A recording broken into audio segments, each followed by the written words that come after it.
nalocate ko na ang aking cellphone. What's up guys? Welcome to Smart Tutorial Sub. And for today's tutorial ay tuturo kayo kung paano mahanap ang nawawala or nanakaw na cellphone this 2026. Ito ang bagong update ni Google na kung saan pwede nang malocate kahit naka-off ang location at data. Pero bago tayo magsimula ay huwag kalimutang pindutin ang like, share, and subscribe. Pero bago tayo mag-proceed, siguraduhin po na nakasign in sa ibang cellphone ang Google account na nakakonect sa nawawala mong cellphone, or alam mo ang email at password ng Google account na nakalogin sa nawawala mong cellphone para ma-sign in mo ito sa ibang device.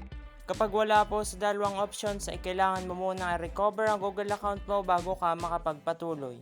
So simulan na po natin. Una po of course ay pumunta sa Play Store or sa App Store. Then i-search po ang Google Find Hub and install po natin ito. After i-install ay open na natin ito. Kung nakalagin sa iyong current phone ng Google account na associated sa nawawala mong phone, i-continue as mo lang yung Google account na ito. Pero kung hindi at alam mo yung email at password ay pindutin mo po yung sign in as guest. At i-sign in mo po diyan ang account mo.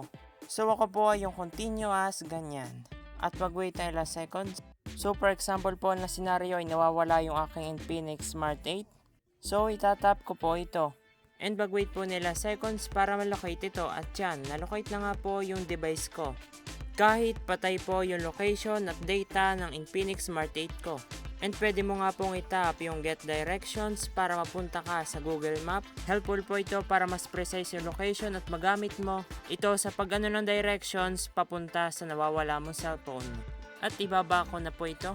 Kaso nga lang po hindi ka makakapag-play ng sound hanggat hindi po bukas ang data nito or walang internet yung device. Pero pwede mo pong itap yung mark as lost. And dito po kung paano siya nagwo-work. Minamark yung device as lost and manonotify po kapag nahanap na ito ng Find Hub. Also, malalak po yung cellphone mo.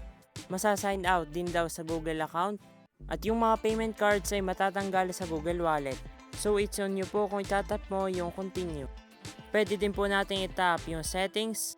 At kung gusto mo i-factory reset ay pindutin mo po yung factory reset button sa baba. At ito po ang way para malocate ang isang Android device. Thank you for watching at kung nakatulong ko mahanap ang nawawala mong cellphone ay tulungan mo naman ako. Pindutin mo ang like, share, and subscribe at panoorin ang next tutorial. Thank you!